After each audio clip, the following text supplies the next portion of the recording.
We've already heard of the remarkable similarities between the life stories of Krishna and of Jesus.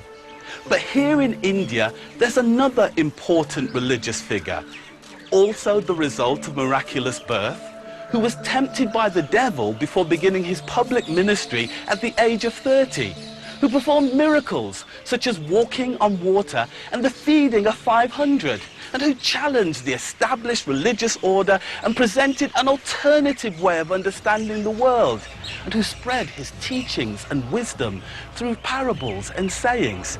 Now, it all sounds extraordinarily familiar, but I'm not talking about Jesus, but of Prince Siddhartha Gautama, or Buddha.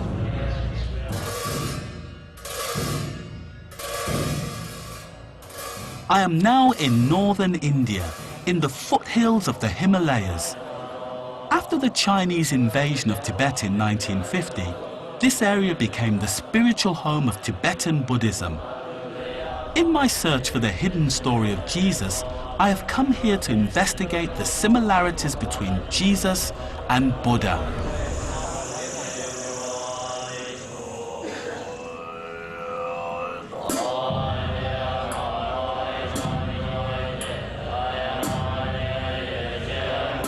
More than 400 years before Jesus appeared in Palestine, Prince Siddhartha Gautama was born, the only son of a local king.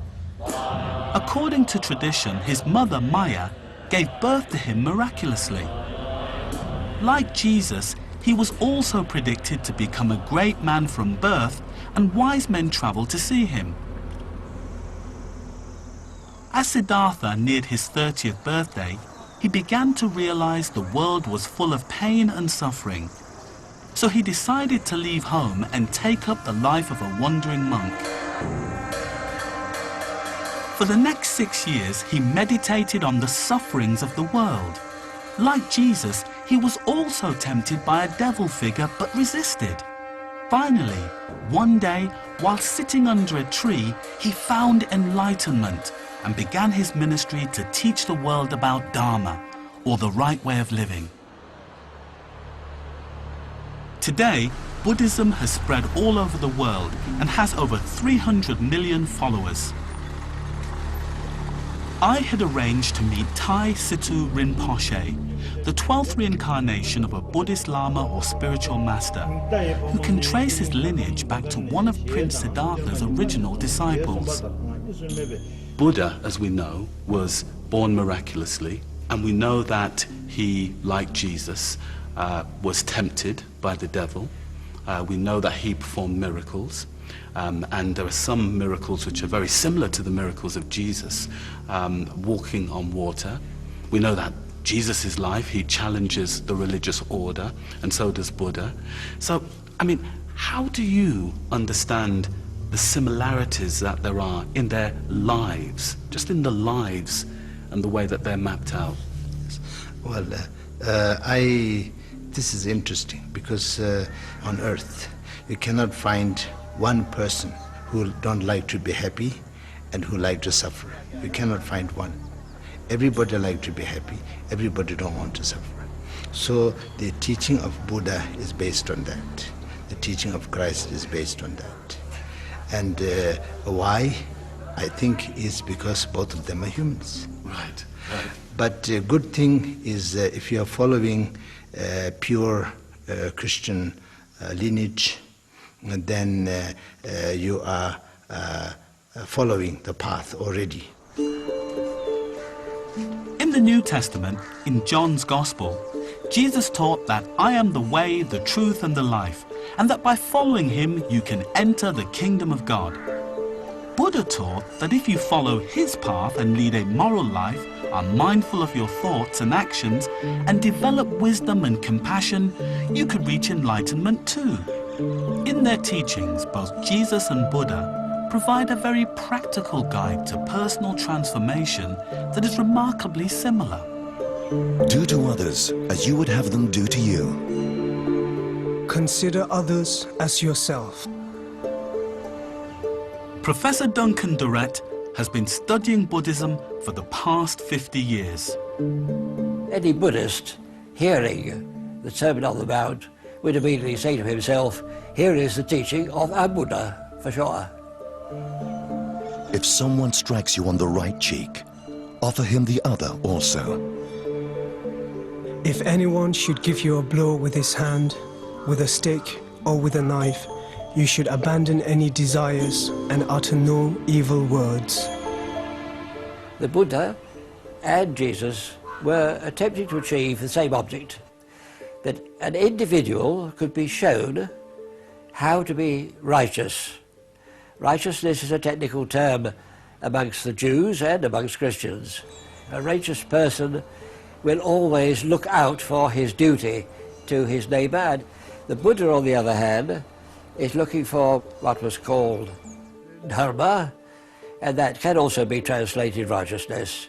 He wanted the individual to have a model, somebody who has got rid of anything which stands in the way of his being a perfect man. Love your enemies. Do good to those who hate you. Bless those who curse you. Pray for those who abuse you. From anyone who takes away your coat, do not withhold even your shirt. Hatreds do not ever cease in this world by hating, but by love. This is an eternal truth. Overcome anger by love. Overcome evil by good. Overcome the miser by giving. Overcome the liar by truth.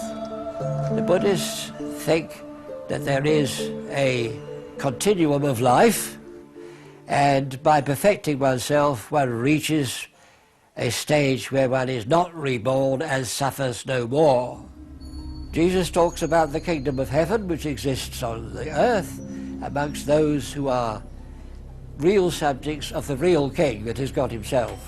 These teachings are very similar, and the Buddhist would understand the Christian and vice versa. There's so much similarity even in that aspect in Buddhism and Christianity, because I spent times in monasteries and they use incense and they use rosary, and also they use the folding the hand during the prayer. And also we have a double dorje, the cross of the Vajra, and you have a cross. So these are a lot of similarities are there. When you are following a path with one motivation to make everything better, make everyone free from suffering, then regardless of how long it will take, we are all going into the same direction. Do you understand? I understand. Yeah. I understand. So, as a Christian, when I look at the teachings of Buddha and see the similarities, in some ways, I'm not just following Jesus, I'm also following Buddha. I can respect that. I can respect that, but I cannot speak for you. You have spoken. Yeah.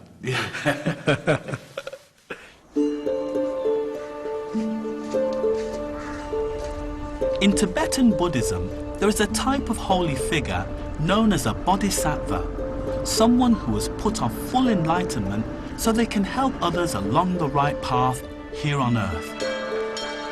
Many Buddhists think Jesus was a bodhisattva. Before I left northern India, I wanted to meet one of Tibetan Buddhism's holiest leaders, the Gyama Karmapa, or the one who carries out the teachings of Buddha, the 17th reincarnation in a line stretching back over 800 years. I was granted a private audience. How would you explain Jesus as a Buddhist? Where would you place him? Jesus was undoubtedly a great holy being for the world.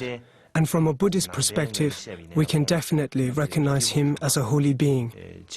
When someone abandons his own self-interest for the benefit of others, we can call him a bodhisattva. Although Jesus wasn't a Buddhist, we can still call him a bodhisattva.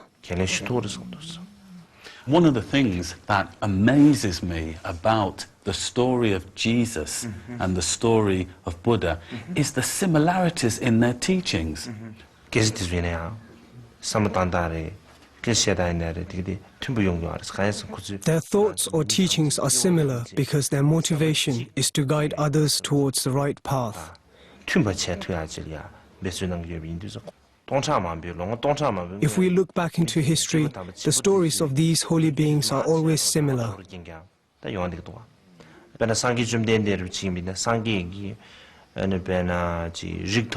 During Buddha Sakyamuni's time, the caste system was extremely prevalent. He worked very hard to undo the caste system and bring equality to all. For example, there were as many nuns as there were monks.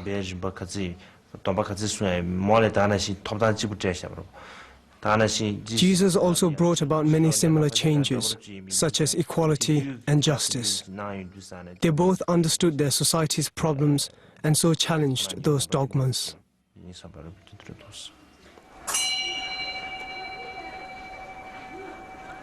So what could be the cause of these similarities?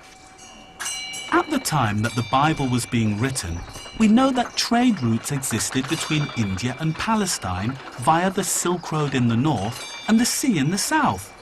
And there are even Western historical accounts of travelers, diplomats and monks journeying from India to the Middle East. According to Indian sources, the Emperor Ashoka, who ruled most of India 250 years before Jesus was born, sent Buddhist missionaries all over Asia, and some may even have made it to Greece and Egypt. So there is a possibility that Buddhists and early Christians could have met and exchanged ideas. In the course of this missionary endeavour, Buddhists will have found their way to all the major centres of learning. And so lives of Buddha will have found their way to Alexandria, we can be sure of it. They were engaging in a common search for truth, not only to find the truth, but how individuals might achieve it, whatever their backgrounds. So you may say there was a two-way exchange.